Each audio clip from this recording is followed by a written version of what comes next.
The man known to history as Vlad the Impaler, Vlad III, or Vlad Dracula, was possibly born in November or December of 1431 in the citadel of Sighișoara in the Principality or Voivodeship of Wallachia, which today lies in modern-day Romania. However, there is no certainty in this, such is the lack of substantial records for the time and place, and it is also possible that he was born at some stage in the late 1420s.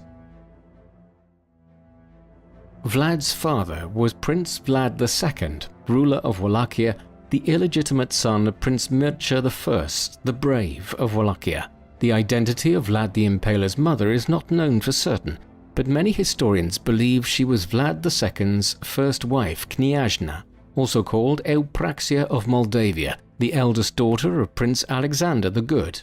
Alternatively, Vlad the Impaler could also have been conceived by one of Vlad II's mistresses, but there is no way of knowing for sure.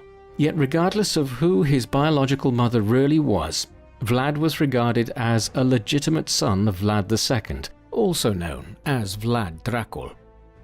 Vlad the Impaler's early life, and indeed much of his subsequent career, can be examined best by looking closely at that of his father. Vlad II's early years were not well documented, but he was most likely kept as a hostage in the care of the Hungarian and German courts of the Holy Roman Emperor Sigismund I in the 1400s and 1410s. Hostages, or pledges, as they were more often known at the time, were a regular feature of political life in 15th century Europe. These were used to secure the faithfulness of a follower by keeping a family member at the court of their liege lord. It was also a way to maintain the association between noble families and build relationships.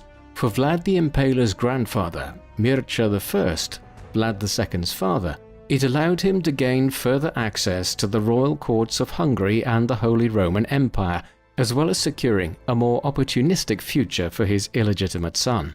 Conversely, for Sigismund, it allowed him to ensure the loyalty of the Voivodeship of Wallachia on the eastern borders of the Kingdom of Hungary. As a consequence of the arrangement, Vlad II was educated as a nobleman at the Hungarian court, and most likely converted from Eastern Orthodoxy to Roman Catholicism, the standard faith of the Holy Roman Empire, while he was staying in Hungary or the German states. After Mircea I's death in 1418, Vlad II was no longer required to remain at the court of Emperor Sigismund, but chose instead to stay on as the emperor's page, allowing him to further his chivalric and aristocratic education. His half-brother Michael, or Michael I, succeeded their father back home in Wallachia, but Michael himself died shortly thereafter in 1420. At this juncture, Vlad II turned his focus on acquiring the Voivodeship of Wallachia for himself, competing with his surviving family members as well as the other illegitimate children of Mircea for the title. It is worth assessing the political landscape of southeastern Europe, the region in which Vlad II and Vlad the Impaler would operate throughout their lives at this juncture. For centuries, the Balkans region had been largely dominated by the Byzantine Empire, the name for the state which had survived from the Eastern Roman Empire in the Eastern Mediterranean after the Western Roman Empire was overrun and collapsed in the 5th century. But the Byzantine Empire was on its knees by the late 14th and early 15th centuries, controlling little more than the city of Constantinople, the city known as Istanbul today, guarding the gateway between Europe and Asia, as well as some small territories in Greece.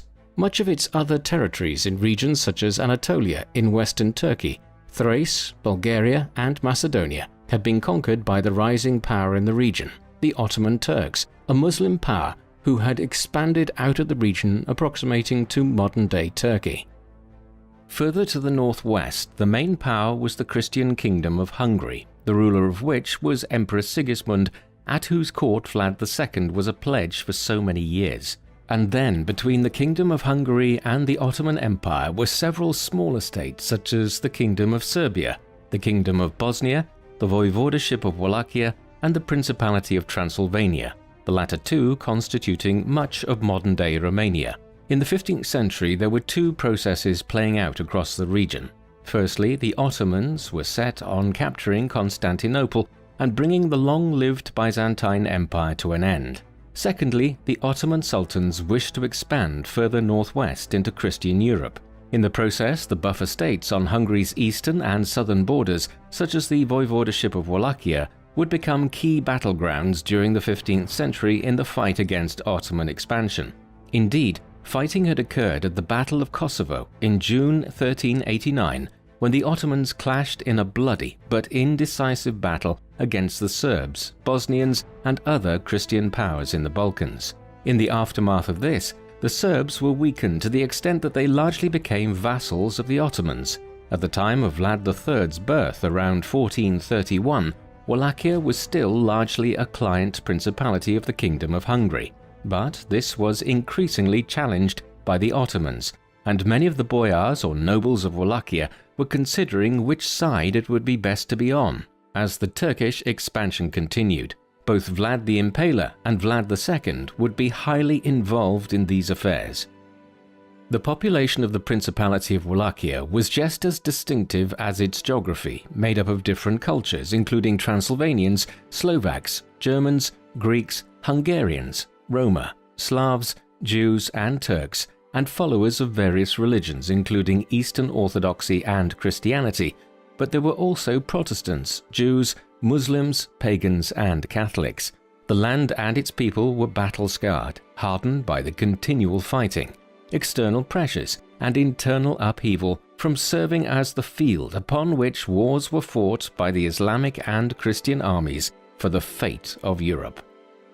As an illegitimate son of Mircea I, Vlad II was not directly in line for the throne following his half-brother's death in 1420, but he would ultimately reign as voivoda twice, firstly from 1436 till 1442, and again from 1443 until his death in 1447.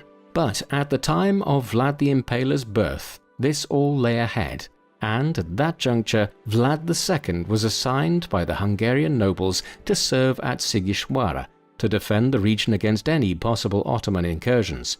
His task was to defend the mountain passes from Transylvania into Wallachia from enemy raids, particularly from the Ottoman Empire, a powerful Islamic realm. If Wallachia fell to the Ottoman threat, this would potentially open the rest of Europe to a massive assault by the Islamic forces, weakening the Christian states.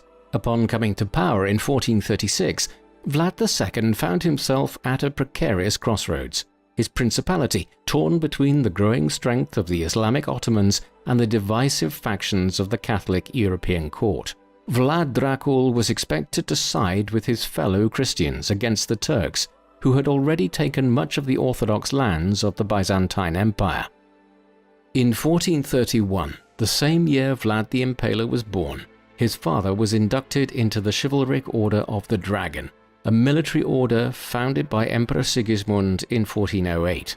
The order was responsible for protecting Christian lands from their many enemies, particularly from the Ottoman Turks to the southeast.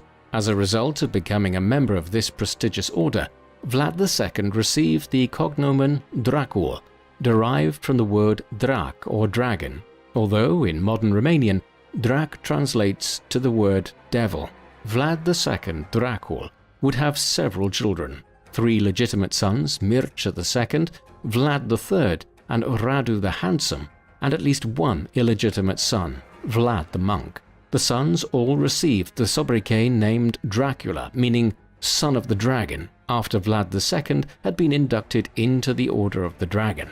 Dracula would become a synonymous moniker for Vlad the Impaler, and a title he would proudly bear throughout his life, in contrast with modern times, in which the name Dracula has become synonymous with evil. At the age of 5, Vlad Dracula, in line with his family's position as one of the bulwarks of Christian rule in the Balkans, protecting against the Ottoman advance, began training for knighthood at Târgoviște, learning the skills expected of a boyar's son, including jousting, horsemanship, court etiquette, archery, strategy, swimming, hunting, tracking, and combat training. Vlad excelled at these activities and seemed to thrive during the intensive physical training, building the foundation for his upcoming military career. It would serve him well in his future career as Prince of Wallachia and as a commander, leading soldiers and volunteers against his many enemies. He would also have become familiar at an early age with the new firearms and cannons which were beginning to be introduced into Europe's armies and which would transform the nature of warfare in this highly militarized part of the world in the years ahead. As second son of Vlad II, the young Vlad Dracula was raised in an aristocratic household alongside his siblings, educated as was appropriate for all young boyars or nobles of the period, studying reading, philosophy, writing, mathematics, the classics, and different languages under the tutelage of noblewomen, tutors, and courtiers. Vlad was most likely raised under the Eastern Orthodox faith and was also taught history, politics, and the delicate nature of Wallachia and its place in the larger scheme of matters of land, faith, and war. Following the deaths in quick succession of Emperor Sigismund in 1437, and then his successor as Holy Roman Emperor and King of Hungary, Albert II, on the 27th of October 1439, the Hungarian nobles voted Vladislav III of Poland in as the new King of Hungary. The following year, Vladislav chose a Hungarian boyar and military commander, John Hunyadi, also known as Janku of Hunedoara, to serve as voivoda of Transylvania. Hunyadi sought to continue Hungarian influence in Wallachia and demanded that Vlad II take part in his ongoing efforts to resist the Ottoman advance northwest.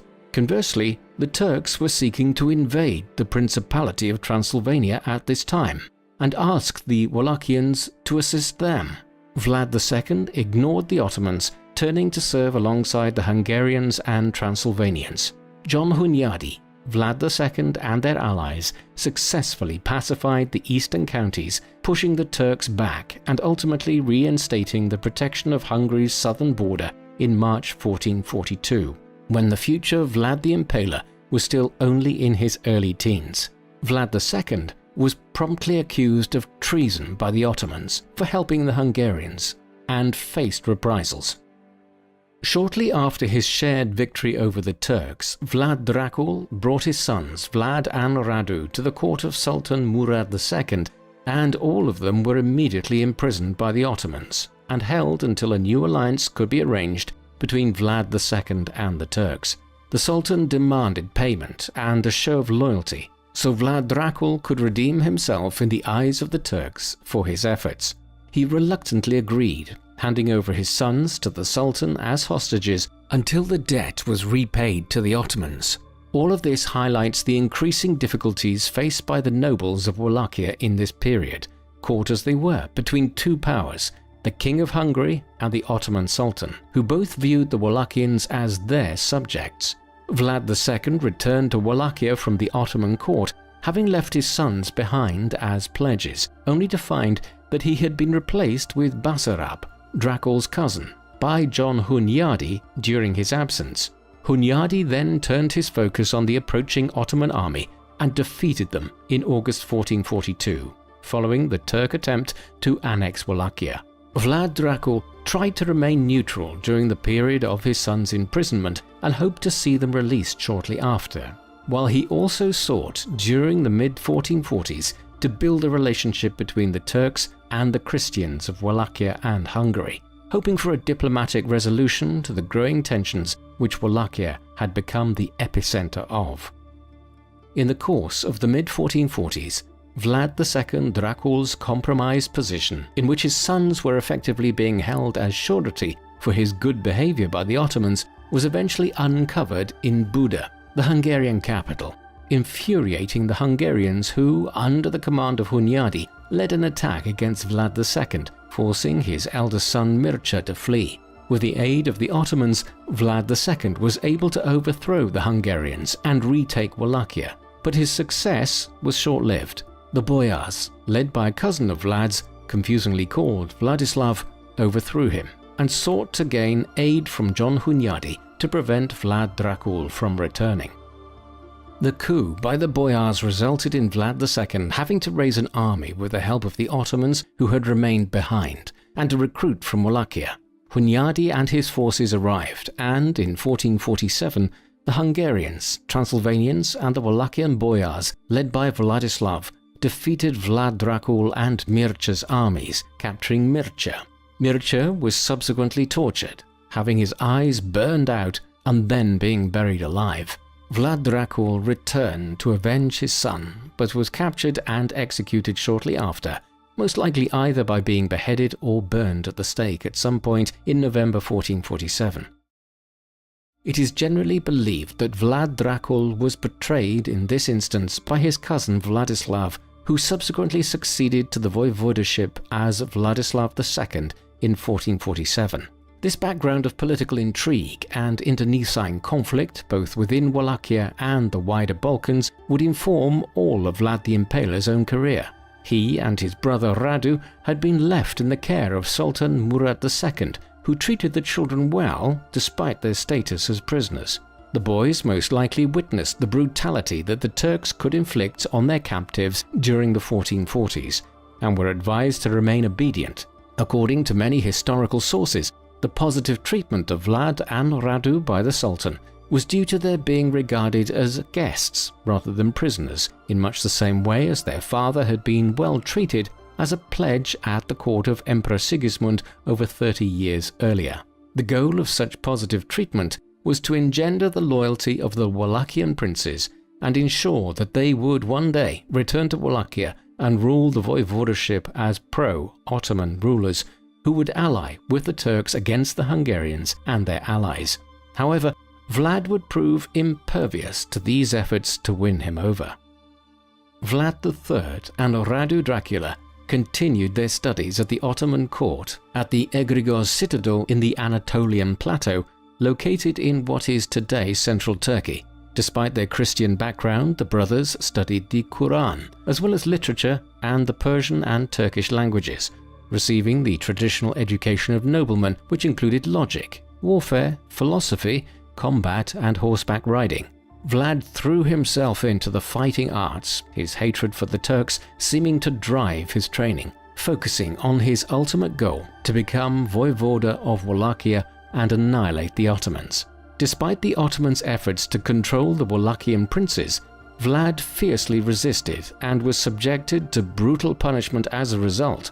Radu, conversely, embraced his experience with the Turks, converting to Islam and later volunteering to serve as a janissary, the elite household guards of the Ottoman sultans, who were usually former Christians who had converted to Islam and were also circumcised as part of the process. In this position, Radu grew close to the sultan's son and heir, Mehmed II, who he would go on to serve later in his life. As a result of their closeness, rumors even spread in later years that the two were lovers. Radu's conversion, closeness with Mehmed II, and admiration for Ottoman culture infuriated Vlad Dracula and fueled his hate for the Ottomans. After the death of his father and older brother at the hands of the Hungarians, Vlad Dracula now found himself to be the heir to his family's position within Wallachia, and with it a serious contender to claim voivodeship through the elective vote of the Wallachian nobles, the boyars. Moreover, the death of his father released Vlad and Radu from their captors, while Radu remained behind in Anatolia at this juncture to continue his service with the Turks. Vlad swore to avenge his family, as he perceived that his father and brother had perished as a result of Ottoman interference in Wallachia, and his half-brother was lost to him as someone who had Islamicized at the Ottoman court. But before he acquired his revenge, he needed an army. To prevent the Hungarians from taking over Wallachia following Vlad II's death, the Turks, ironically enough, provided Vlad III Dracula with the army he needed to begin acquiring power back in Wallachia. No doubt the Sultan believed that he was effectively arming a vassal prince when he did so, though the Turks would learn in due course that this was certainly not the case. Armed with this Ottoman support, Vlad was able to seize power in Wallachia in 1448, when he was perhaps no more than 17 years of age, certainly no more than 21. He successfully deposed his cousin Vladislav II at this juncture, during a period when Vladislav was battling the Ottomans to the south. One of Vlad's first fabled acts as prince was to invite many of the boyars who may have been involved in his father and brother's death to a feast. According to some sources, he then had his men stab them and take them to be impaled as a show of strength, although the truth of these claims is not certain. Vlad III Dracula was only in power for a matter of months as Prince of Wallachia when he was ousted again by the Hungarians, Transylvanians and Wallachians, and his cousin Vladislav II was yet again reinstated as voivoda after he had returned from his campaign against the Turks. Vlad was consequently forced briefly into exile, settling in neighbouring Moldavia in order to avoid further problems at home. While in Moldavia, Vlad spent time in the company of his uncle, Prince Bogdan II, and his cousin, Prince Stephen, until Bogdan was assassinated in October of 1451 by Petru Aron, Bogdan's brother. Vlad and Stephen fled to Transylvania through the Borgo Pass, where the two men eventually fell into the care of John Hunyadi and the Prince of Hungary, Ladislaus. Hunyadi had previously suffered some significant losses in Kosovo and Varna over the course of the past couple of years, costing him influence, power and prestige. He had lost two of his titles, those of Viceroy of Hungary and Governor of Transylvania, and was facing further distrust from the Hungarian Diet or Parliamentary Assembly. These setbacks aside, he maintained several estates throughout his domain and still commanded a mighty military force which he could call upon at short notice. Hunyadi decided to show Vlad mercy despite his recent transgressions, knowing Dracula's hatred could be useful if targeted at the Turks. Furthermore, Vlad's intimate knowledge of the Ottoman Empire, having spent years at the Sultan's court, could make him a significant and invaluable advisor for Hunyadi if courted correctly, while the shared hatred for the Turks of Hunyadi and Vlad, as well as the growing disillusionment between Hunyadi and Vladislav, may have also been a contributing factor in the truce. Hunyadi, who was of course responsible for the death of Vlad's father and brother, needed allies, and Vlad needed protection. Each could provide the other with exactly what they required in the short term. It is not known for sure whether a genuine peace had been reached or whether there was simply a mutual understanding of Vlad and Hunyadi's need for each other. When Mehmed II ascended the Ottoman throne in January of 1451, Vladislav sent congratulations to the new Sultan and restarted the two-sided alliance between Wallachia and its neighbours, extending its hospitality and service to both the enemy realms of the Kingdom of Hungary and the Ottoman Empire. This arrangement both protected and threatened Wallachia, but gave Hunyadi an opportunity he could extend to Vlad Dracula to help him fight the Turks. Vlad was offered a military posting under Hunyadi and also granted a place at his court. Hunyadi brought the young man with him to the Hungarian Diet and continued to instruct him in the arts of war and to further his nobleman's education. Dracula swore fealty to Ladislaus when he was crowned as King of Hungary, and Hunyadi was able to make peace with his former enemy Count Ulrich Chili, a supporter of the new Holy Roman Emperor Frederick III and relative of the previous Emperor Sigismund. Meanwhile, while Vlad's influence amongst the Hungarians was growing in the late 1440s and early 1450s, his rival for power in Wallachia, his cousin Vladislav II, was finding his own position compromised during these years. In October 1448, another major battle had occurred between the Ottomans on the one hand and the Hungarians and their allies at Kosovo. The campaign had been led by John Hunyadi as a kind of religious crusade, including contingents of German mercenaries. Vladislav did not send any aid personally, despite the appearance of some 8,000 Wallachians on the field of battle in autumn. The battle ended in a crushing defeat for Hunyadi and his allies, opening the way for the Ottomans to initiate a final assault on Constantinople without fearing any major military unrest in the Balkans in the years that followed. For his part, Hunyadi never forgave Vladislav for his betrayal. A diplomatic and trade war was consequently initiated by Hungary and Transylvania against Wallachia in the years that followed, and the Hungarian commander was increasingly in favour of having Vladislav removed from the voivodeship and replaced by Vlad Dracula. 5 years later came the seismic event in the expansion of Ottoman power in southeastern Europe. On the 29th of May 1453, under the command of Sultan Mehmed II, the Ottoman Empire conquered the city of Constantinople, ultimately destroying the remnants of the Byzantine Empire and establishing the Ottoman Empire's capital there. The great church of Hagia Sophia, which had been built as a Christian cathedral over 900 years earlier, was converted into a mosque. The fall of Constantinople to the Turks, who wielded a mighty army that went unrivaled across the continent, opened up the possibility that the Sultan Mehmed II could now threaten much of southeastern Europe, and John Hunyadi was advised that, because of Vladislav's relationship with the Sultan, the next assault on European lands would probably fall on Belgrade.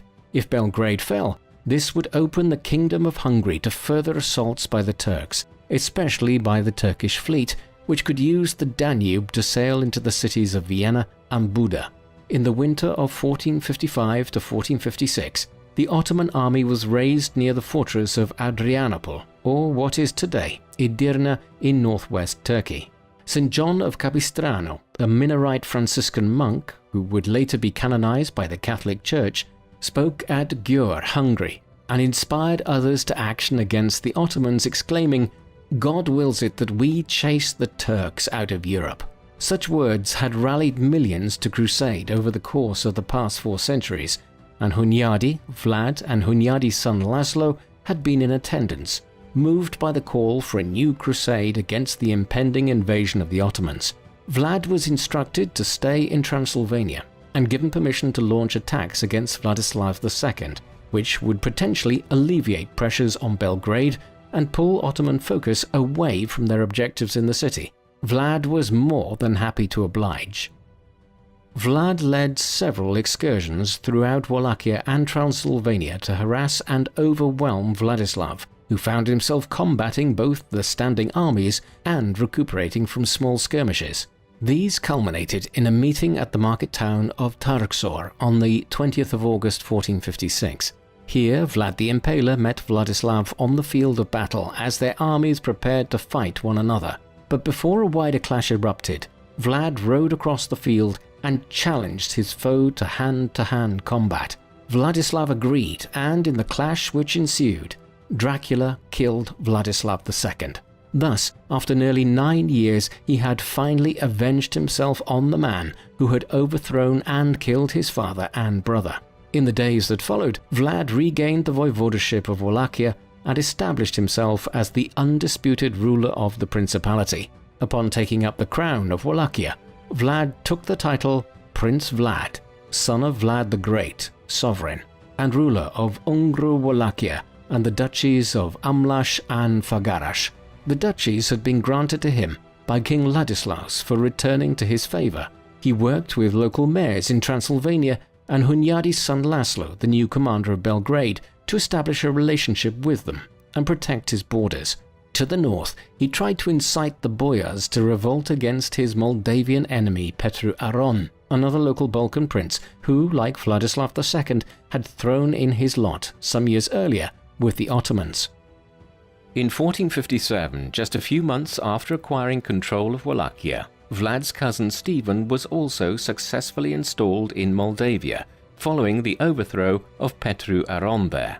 And thanks to the dissidents Vlad had aroused with the boyars and a troop of around 6,000 Wallachians. By now, Vlad began to develop his identity as both a violent and strict leader, as well as a strong commander. With a mind for social and economic preservation of the Wallachian state, he bolstered the military and economy and rebuilt villages to allow local merchants to thrive, while restricting foreign trade to help the local market to grow. The Ottomans sent emissaries to Vlad Dracula following his rise to power in an attempt to acquire tribute and a free passage through Wallachia for their troops as a show of loyalty to the Turks. But Vlad refused to travel to Constantinople to pay homage to the Sultan. It is around this time he rebuilt some of the walls around his cities and fortifications, and also began to embrace the practice of impalement as punishment, a common practice used to execute prisoners and traitors of the Ottoman Empire, something he must have witnessed as a young hostage. The first targets of Vlad's wrath were those responsible for the death of his brother and father, particularly the boyars in Wallachia and Transylvania. He seized their assets, lands and other commodities, which he then redistributed to his allies, and captured his enemies and brought them into his custody. The boyars were then executed, mainly through the process of impalement, and their bodies were propped up around his realm as a warning. His methods were both a message to his foes and a means to eliminate those who had dared to challenge him. Other methods of torturous death Vlad had allegedly carried out included allowing animals to feast on his victims, exposing them to the elements, burning them alive, cutting off body parts such as fingers, toes, limbs, eyes, ears, noses, tongues, breasts, nipples, penises, etc., skinning them alive, and boiling. It was said he would sometimes feast while people were impaled or tortured, reveling while people died around him. If we are to believe the tales of Vlad the Impaler's beastly behavior, then women were subjected to some of the worst abuses at the hands of the prince, particularly with respect to their sexual fidelity. If a woman was discovered to have had an affair while married, or had been promiscuous while unmarried or widowed, Vlad apparently treated them to especially severe punishments, including mutilation and impalement on a hot poker while their lovers watched in horror.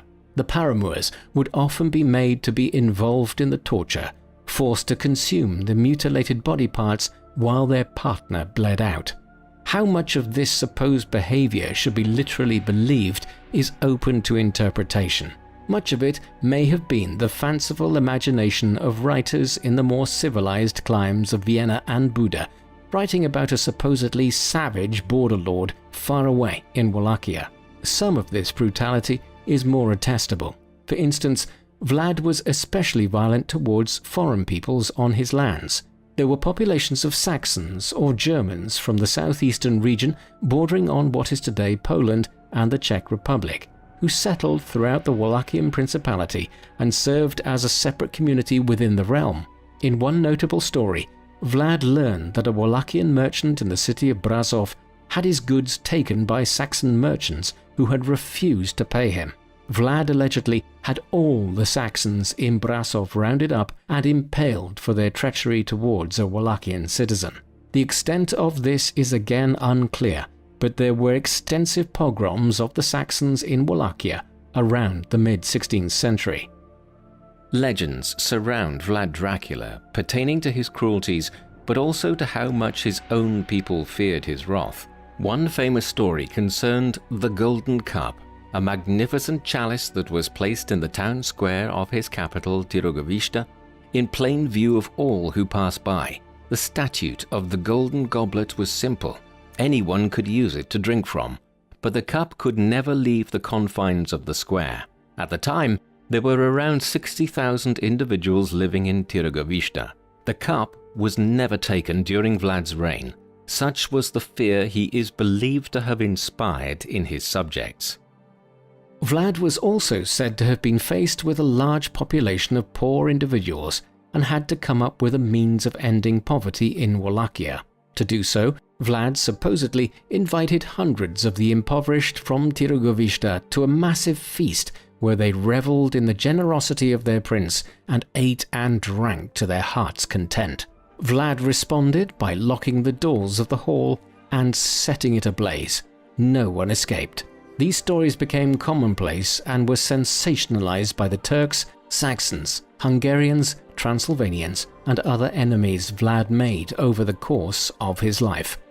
While his subjects became all too familiar with his punishments, Vlad the Impaler also showed a deep devotion to military and political deeds, such as helping his cousin Prince Stephen take the Moldavian throne in 1457, providing about 6,000 cavalrymen to fight against Petru Aron. Stephen, in return, helped Vlad combat the continual raids and attacks by the Ottomans against the southern border of Wallachia, attacks which were initiated by the Sultan Mehmed II in response to the new crusade declared by Pope Pius II against the infidels in January 1460. Vlad Dracula joined the effort, which was now led by John Hunyadi's son Matthias Corvinus, allying himself with Corvinus to combat the Ottomans. Mehmed II took the last independent city in Serbia, Smederevo, in a violent assault in 1459. Just a few months later, Vlad's ally, the Hungarian general Mihaly Szilágyi, was captured during a battle near Bazias and was sawn in half after being tortured, a grim fate which many of his men suffered. The Sultan then took several cities in Greece and threatened to return to Wallachia unless tribute, called jizya, was paid to him. Envoys were sent to Vlad's court to collect both the money and men for the Janissary forces. It was at this juncture in 1460 that Vlad Dracula decided to clarify his position towards the possibility of any relationship with the Turks. When the emissaries arrived, he asked them to take off their turbans, part of the traditional wardrobe of an Ottoman, because removing the hat in the presence of a Wallachian prince, especially in his court, was customary and expected. The diplomats refused as it was part of their attire. Vlad informed them he would not give the Sultan anything and would not negotiate, and promptly had the representatives' turbans nailed to their heads. As a form of symbolic rejection of any claims to Turkish overlordship in Wallachia, it was certainly a blunt and effective one. Meanwhile, the Turks began recruiting troops as they crossed the Danube and led assaults against the Transylvanians, to which Vlad promptly responded by impaling any prisoners his men took in the conflict. In November 1461, he wrote to the Sultan explaining that he was unable to pay tribute due to financial issues, but noting that he would be willing to go to Constantinople to negotiate a deal. The Sultan heard of Vlad's renewed alliance with Corvinus at this juncture and attempted to lure Vlad into a trap so that he could capture him to bring him to Constantinople in chains instead. Vlad learned of the plot, and he set his own trap for the Sultan's bey or chieftain of Nicopolis, Hamza Pasha, and his men in a narrow pass north of Giorgio, using gunpowder to easily overpower the Turks. The bey and his men were quickly surrounded and defeated by the Transylvanian army.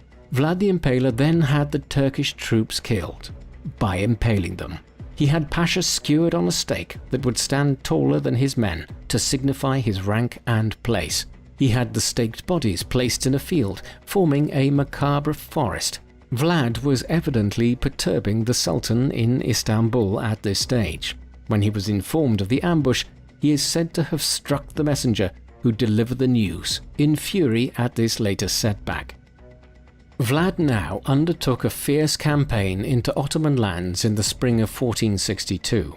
Because of his fluency in Turkish, Vlad was able to infiltrate the Ottoman territories on the other side of the Danube, leading his forces through the Turkish-occupied regions of Bulgaria, in between the Black Sea and Serbia. He would demand the gates to open for him, and once they did, he would lead an army into the fray. Vlad the Impaler executed every soldier and Ottoman sympathizer, traveling over 800 kilometers during the course of 2 weeks. They killed well over 23,000 Turks and allies, impaling them and leaving their bodies on the stakes for others to see. In response, the Sultan sent his men to destroy the port of Braila in Wallachia, but the 18,000-man force he had sent under his vizier Mahmud were defeated by Vlad and his troops, leaving only around 8,000 Ottomans alive. These victories solidified Vlad's place in Europe as a successful warlord, a fearsome defender of Europe's borders against the Ottoman infidels. For a short time at least, he was celebrated by the Pope and was revered by Christians, but was deeply feared by Muslims. The Sultan grew infuriated at the news of Vlad the Impaler's continuing successes and turned to deal with the prince himself. Both rulers now prepared their armies for the upcoming conflict. The Sultan raised an army of between 150,000 and 300,000 men, comprised of his bodyguards, engineers, women for comfort, priests, astrologers, riflemen, pikemen, cannons, slave soldiers, archers, infantry, janissaries, and cavalry. Dracula's brother Radu even served as part of the mustered Turkish forces, commanding around 4,000 cavalrymen. Vlad rallied a significantly smaller force, especially since Corvinus did not aid him, despite Dracula's request for assistance. Men, women and children aged between 12 and 18 were recruited, including Roma slaves and farmers, building an army of around 30,000 poorly trained, armed and armoured Transylvanians. Even though he was vastly outnumbered, Vlad the Impaler and his force was able to kill around 300 Janissaries after the Sultan left Vidin, and he knew the only way to win was to commit unthinkable and vicious acts. Vlad could not hope to win against the Ottomans in the field now. The best he could hope for was to wage a guerrilla campaign in country that he and his forces had greater knowledge of, and in which they would have greater local support. The Prince of Wallachia ordered the evacuation of the neighbouring territories, removing the people and animals from the land as the Sultan's army advanced. He poisoned the rivers and lakes with the bodies of animals and humans, and burned farmland to destroy crops in a scorched earth tactic. This would leave nothing for the advancing Turks but barren fields. Knowing his army would be no match for the Ottomans, Vlad resorted to night raids to harass the Turkish opponents. Vlad also ordered men, women and children who were suffering from contagious diseases such as bubonic plague, leprosy, tuberculosis or cholera to travel to the Ottoman camps or to stay in villages that would be in the path of the invaders. This would potentially infect the area and help contaminate the Turks with the illnesses. Vlad was essentially using germ or biological warfare here to slow down the Ottoman advance and deplete their forces. These efforts were clandestine and incredibly effective in causing problems for the Ottomans in their attempts to take Wallachia. The capital of Wallachia, the city of Târgoviște, home to Vlad Dracula's Poinari castle, was met with the advancing Turkish troops who, previously, had been unable to take either the island of Snagov or the fortress of Bucharest. Vlad ordered his 24,000 men to take refuge in the mountains near the capital as the Ottomans reached the city limits, knowing that he and his men would either die at the hands of the Sultan's army or from starvation should they hunker down in the mountains. Vlad the Impaler implemented his education and past experiences to escape. Vlad disguised himself once more and snuck into the Ottoman army camp, passing by unnoticed thanks to his mastery of the Turkish language, and made his way through the tents. He discovered the Sultan had ordered his men to remain in their tents to keep them from losing their nerve should they fall under attack. He uncovered the location of the Sultan's tent and then slipped back to his camp in the mountains to plan an attack on Mehmed's men and assassinate the Sultan in his tent later. On the evening of the 17th of June 1462, the Prince of Wallachia split his men into two divisions and had them set to attack from either side of the camp, using the Turkish prisoners to help them infiltrate the camp's outskirts. The first wave hit and rolled through the camp. The opposite side did not act. The Wallachians slayed around 15,000 Ottomans, losing only around 5,000 men in the process. Vlad Dracula inadvertently entered the wrong tent. Nevertheless, the incident, which has become known as the night attack on Târgoviște, has gone down in history as one of the most daring elements of Vlad's colourful career, the episode in which he nearly managed to infiltrate the Ottoman camp and slay the conqueror of Constantinople. As dawn rose, Vlad the Impaler and his men retreated to the mountains and escaped without any pursuers. Many of the Ottomans were disheartened and wanted to head back towards the Ottoman lands, but Sultan Mehmed ultimately determined to continue the campaign.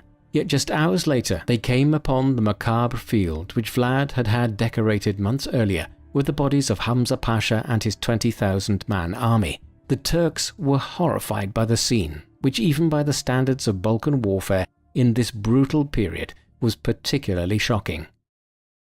Consequently, the Sultan now ordered his men back, leaving Radu with his Janissaries to oversee affairs near Târgoviște on the 22nd of June. There is a myth that Dracula's first wife, a woman who has never been officially named and whose identity has been left to the legends of Romanian history, saw the arrival of Radu and his men at the base of the castle at Târgoviște, perched up high on the cliffs overlooking Târgoviște and the Argeș River. Despite having one son, Mihnea the Bad, with Vlad the Impaler, further details about her remain unknown. The legend, though, is that at the sight of the Ottomans, Vlad's wife is said to have remarked she would rather feed the fish than be taken by the Turks. She then threw herself to her death in the waters below. Radu now established himself as the new ruler of Wallachia, while the Ottomans moved on to burn the city of Brăila.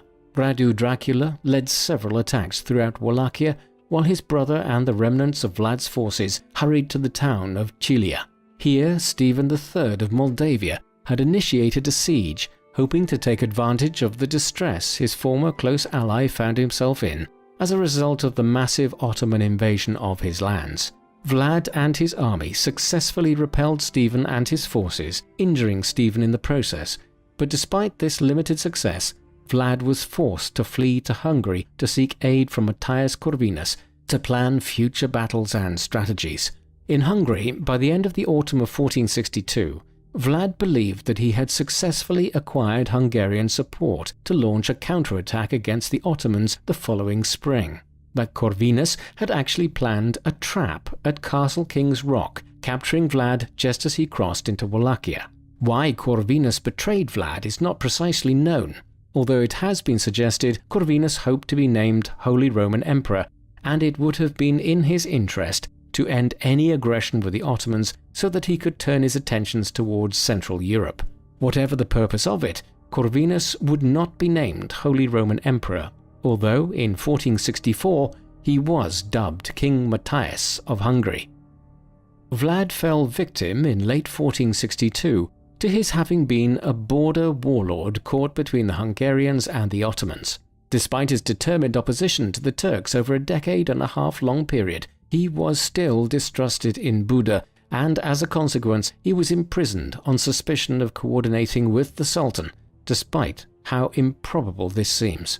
Between 1462 and 1466, Vlad was first detained in Oratia fortress located in Podu Dâmbovice today, then in Visegrad. Over the course of this period, King Matthias and Vlad's relationship grew more favorable, though he was not released. In the meantime, his brother Radu, the real collaborator with the Sultan, ruled Wallachia as the new voivoda. During the early years of his house arrest, Vlad Dracula converted to Catholicism and married Ilona Szilágyi, cousin to King Matthias. He was given greater freedom in 1466.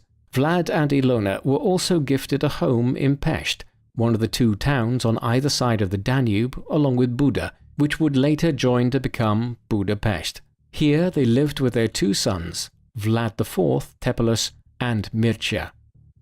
Vlad spent many years here, settling into a seemingly sedentary retirement, but in truth he longed to return to Wallachia and reclaim his position there. To this end, in the mid-1470s, after well over 10 years in Hungary, Vlad Dracula reached out to Stephen V Batory, a prominent military commander, future voivoda of Transylvania, Hungarian judge royal, and ally of King Matthias, to help him with the task of building an army comprising of Moldavian, Hungarian, Transylvanian, and Wallachian forces. The mission for Stephen and Vlad was simple: take Wallachia from Prince Basarab Laiota cel Bătrân, who had claimed the voivodeship from Vlad's brother Radu in late 1474 or early 1475. Radu appears to have died shortly thereafter while trying to reclaim the position himself, though the details of his death are unclear. This left Vlad as the only Dracula, a legitimate son of Vlad II Dracul, left to seek the position of voivoda, and Vlad, who was nearing his 50th year by this time, was determined to reclaim it. He managed to do so with little effort. Vlad and Stephen's forces arrived in the autumn of 1476 and met no resistance.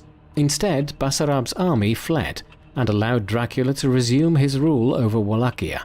Stephen Batory returned to Transylvania, leaving Vlad alone to defend his land from any threat. Vlad did not have long to enjoy his reclamation of the rule of Wallachia. Not long after his re-establishment on the Wallachian throne on the 26th of November 1476, Vlad's lands were once again besieged by a large army of Ottoman Turks who campaigned north against him in an effort to reimpose Basarab as a pro-Ottoman voivoda. Vlad found he had only around 2,000 men to fight the Ottomans' force of even in excess of 4,000 who relatively easily crushed his Wallachian army. Vlad also died around this time, though the exact date and details of his death are not clear. Though it was known he had died by the 10th of January 1477, he might have died on the field of battle against the Turks, or may have been betrayed by his Wallachian boyar enemies and murdered, or was injured in a hunting accident which led to his death around the time of the new Ottoman invasion. There are several myths regarding Vlad Dracula's demise that have helped fuel the myth of Dracula throughout the world. A few believe Dracula was not killed during this period, instead being captured and ransomed, then moved to Italy, remaining there until his death and being buried at Santa Maria Nova Church in Naples. This theory has frequently been disputed and contested by other archaeologists, historians and researchers who find the evidence supporting this notion almost entirely lacking and unsubstantiated. The most commonly accepted story about his death says that Vlad the Impaler met his end at the hands of the Ottomans, either being captured by the Turks, beheaded, having his head preserved in honey, and then put on a pike to be brought to Istanbul as evidence of his death, or being impaled in the same manner he had become infamous for. Either way, the lore of his reign was the stuff of legend and became intermixed with the truth of his life.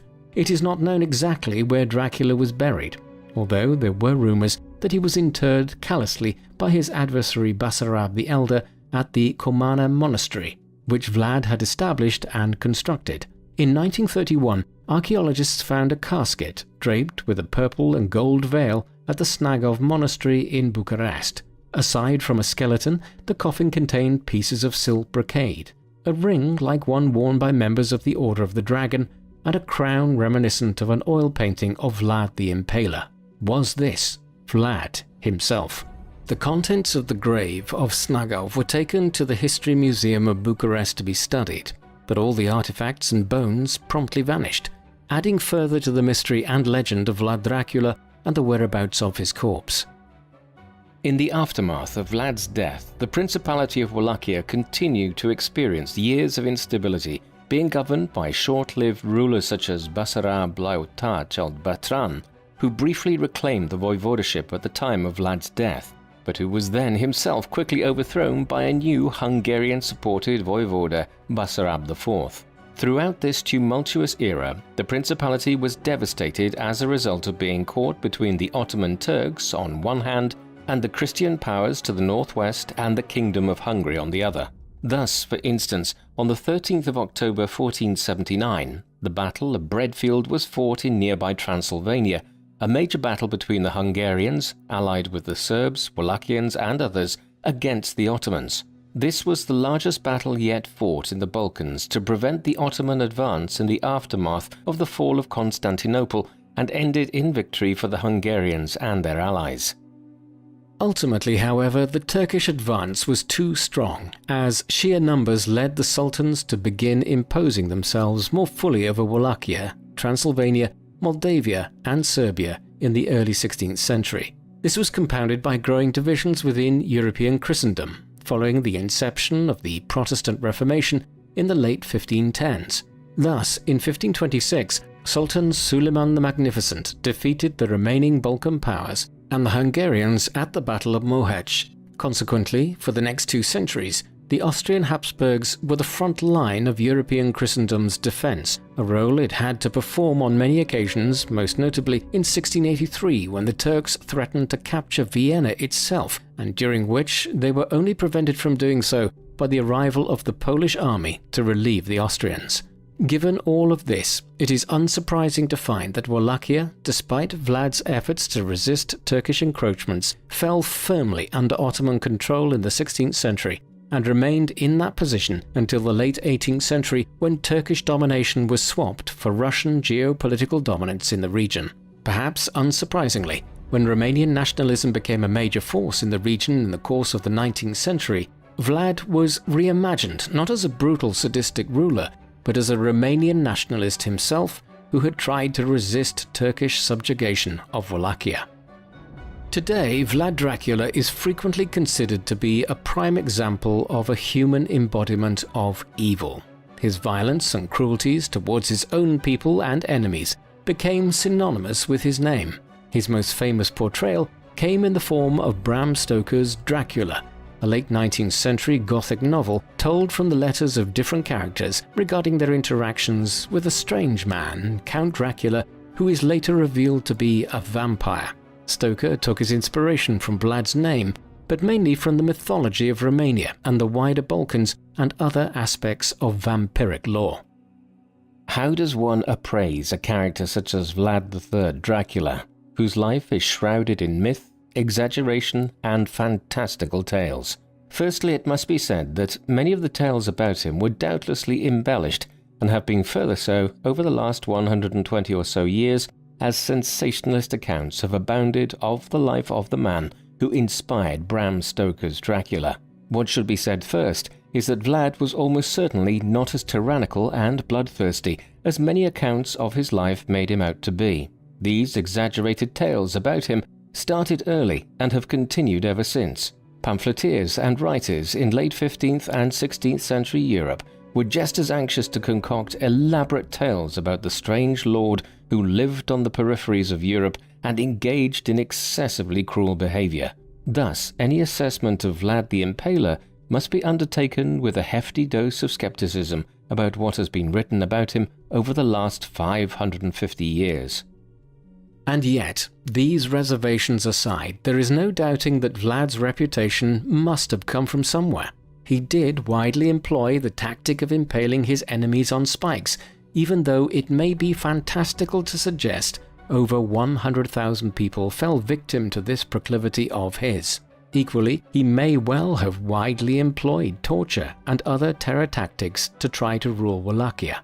But while it does not excuse his behavior, this must be viewed in context. What must be remembered in interpreting Vlad the Impaler's life was that he was living through a period of increasing brutality and slaughter in southeastern Europe as the religious wars between the Christians of Hungary and the buffer states such as Wallachia intensified against the onslaughts of the Ottoman Turks. Wallachia found itself in the unenviable position of being caught in the middle of the clash between Christian Hungary and the Muslim Ottomans, continuously devastated by both sides as they tried to impose favourable candidates as voivoda. All sides engaged in atrocities and criminal acts of violence. Viewed in this light, Vlad was not really the instigator of extreme violence in 15th century Wallachia, but was actually more a product of the culture of violence. What do you think of Vlad the Impaler?